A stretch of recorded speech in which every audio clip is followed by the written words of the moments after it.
what I will be sharing a little about is the number one reason why businesses of all sizes fail. The number one reason. I'm wondering if at the moment you can guess what's going on.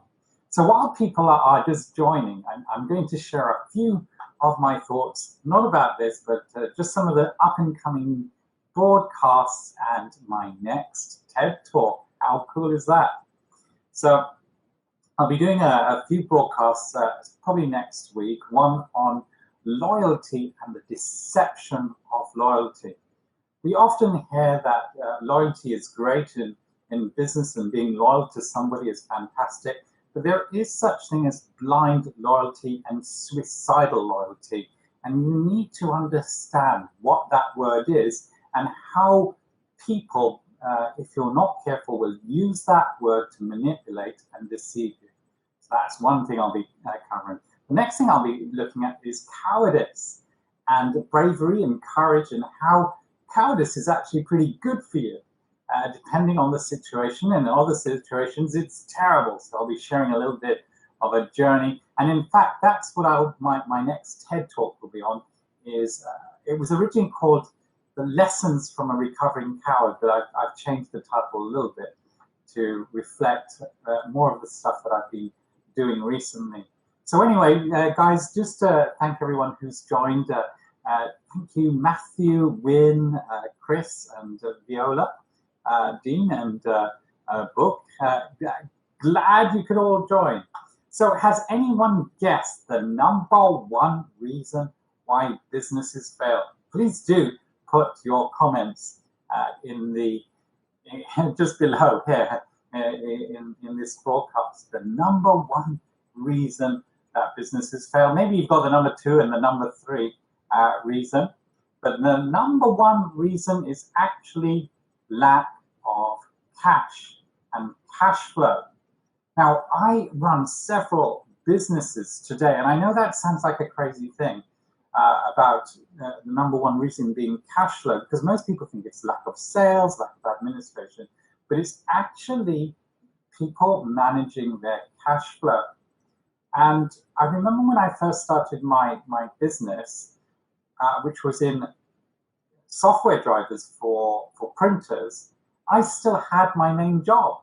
And I had my main job when I was also doing water filtration and so on. So I always had an income. Now, I'm really concerned, very, very concerned, because recently I've just been seeing lots and lots of coaches saying, you've got to give up the job.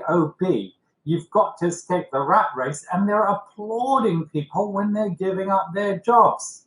They're actually saying, oh, well done. But there is what the other people are doing are suicidal. If we look at the backgrounds of some of the very famous people who are billionaires, they never did suicidal things unless they were pushed into it. So, for example, we know that Steve Jobs and Steve Wozniak built computers out of the garage. They didn't go and buy expensive offices. They didn't buy fast cars or anything. They really managed their cash flow. When I've done broadcasts in the past, there's a lovely lady from Sweden, Maria Hoy, and also a couple from the States, Karen Wu and William Oyen, and also the Matthews. And I've always asked them this question: when should you go full time? And like myself, none of them have just gone full time unless they were pushed into it, like a redundancy, for example, that would push you into going full time. And we always say, have a minimum of 6 to 12 months of income behind you before you go full time, unless, of course, you've been made redundant, then you have no choice. Another reason why you can go full time is if you live at home with the parents, or if you've got an understanding spouse. I have a few friends who have very understanding spouses who will support you through the teething periods of the business. Now we know the number one statistic, well, we know it's not a number one statistic, we know that the statistic is that 80% of businesses will fail within either the first 2 years, and out of that, 80% of the survivals will fail after 5 years. We know that the failure rate of businesses is massive, and it's always because of lack of cash flow. Now, the reason why I'm broadcasting this week is because for the last month, I've spent a lot of time with some entrepreneurs who have no money, and they just gave up their job. And I'm really worried about some of the coaching that I've seen where people are saying, oh, just give up your job. You'll have 7 months or 8 months of nothing. I went through it. Well, that's rubbish. Those people who went out and they started their business had an income behind them. They had a supporting spouse or family behind them, or friends, it really doesn't matter. Or they got a large loan from the bank, and they did proper business plans before they deployed their business. So really, you have to understand that. I know you may hate your job. I think jobs are great. And by the way, if you're suffering financially, please go get a job. Please go get some consultancy work. Some people often throw these famous names at me. They say, Robert Kiyosaki from Rich Dad, Poor Dad. Well, if you look at his beginning, he and his lady, they lived in their car, but they still got evening jobs teaching while they were building their property portfolio to get that income. I've spent some time with quite a few people, and they're saying, Ben, but we're going to make millions. I'm thinking, well, make the millions first, or get some kind of income behind you to go through the lean times. And we all have lean times. Every single business I've started and run has had peaks and troughs. And this is the other thing about running a business for 6 months to a year before you go full time. You learn to manage your cash flow. Now, how do you protect against that? Say you were made redundant and you had to run that business. So you're going to go full time. Yay! Well, first of all, you need to learn how to be a stingy bastard. In other words, try not to spend money on anything.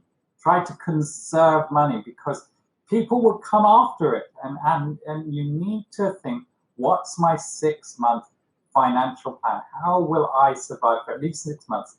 And if you haven't made any money or any profit by the end of that 6 month period, give yourself the ability, the choice to go back to work, to get some extra income, to come in to support you. Recently, somebody said, well, I feel like a loser. I'm thinking, what? Why do you feel like a loser for going back to a job? Jobs are great. You don't have to think about accountants. You don't have to think about sales. You don't have to think about marketing. All you're doing is making yourself a worse. I tell you what a loser is. A loser is someone who can't admit that they have a problem. They can't admit that they have a problem, and they let their ego get in their way, that they won't get a job, they won't go and get another consultancy position. If they had just themselves, no family, they had somewhere to stay. I have a friend who slept on the street, but he had no responsibilities, and now he's doing very well. But he had no responsibilities. His mum would have supported him, but he didn't want to do that. If you don't like sleeping on the street while you're building the business, then get a job. So that's pretty extreme, isn't it?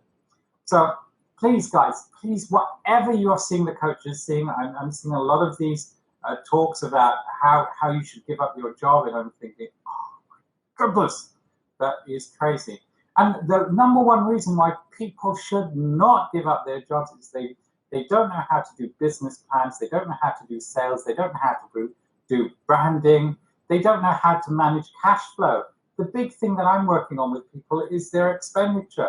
I know you should be thinking about income and sales, but their expenditures are way too high.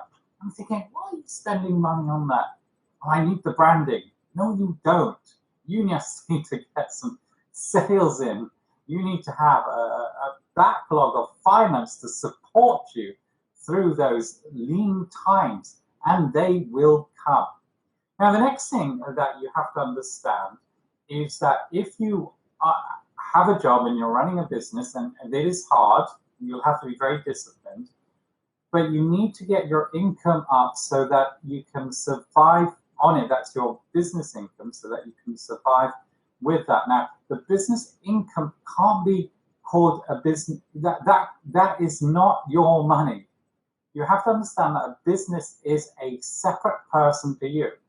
So give your business a name, call it Johnny or Joanne or whatever it was in a non-sexist name, and that is their money. Now they may give you that money. I know you're doing the business, but they may give you the money as a salary or as a dividend, which you can take away and put in your savings.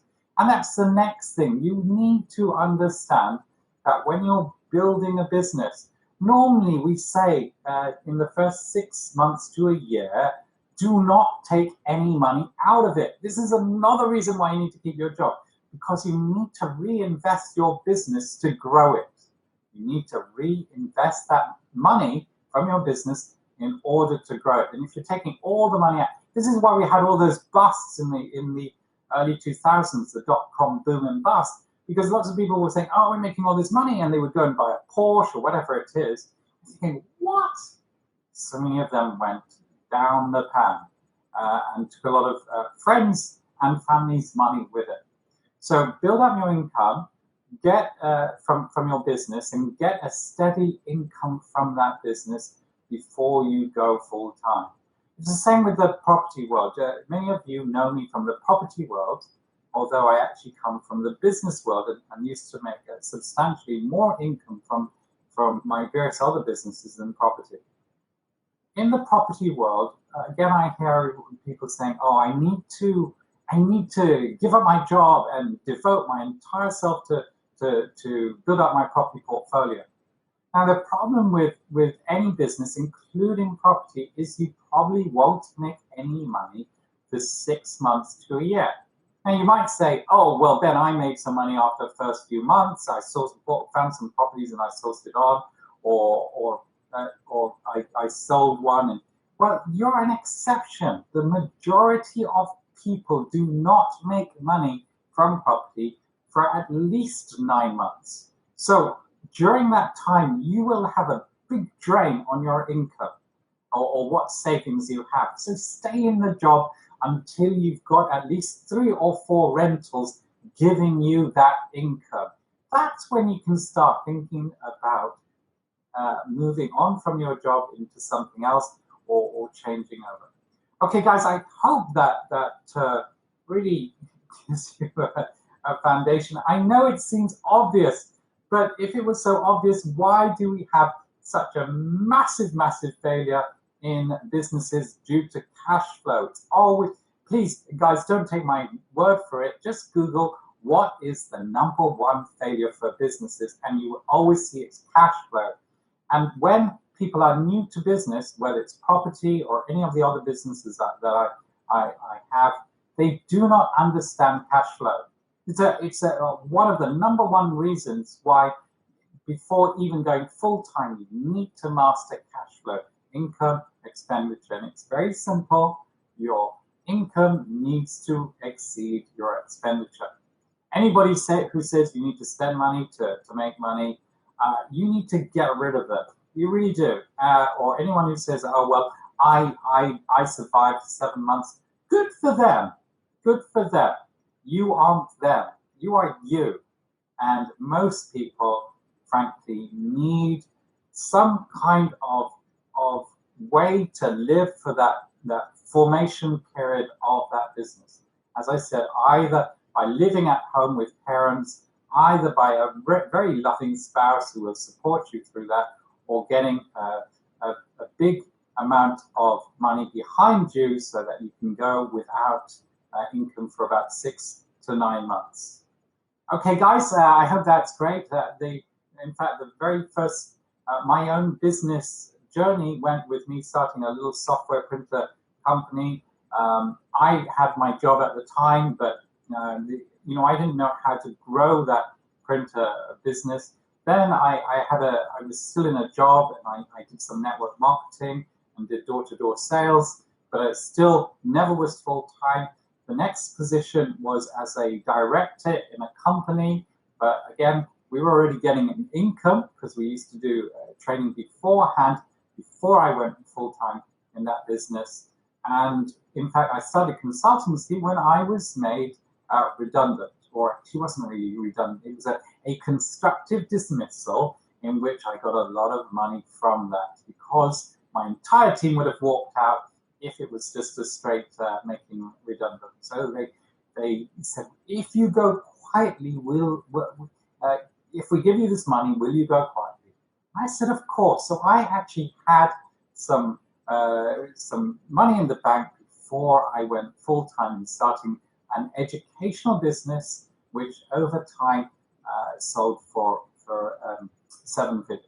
All right, guys, speak to you soon. And if you want to know more about content and how content can help you in your business, please do private message me. Bye for now, and I hope that was very useful to you guys.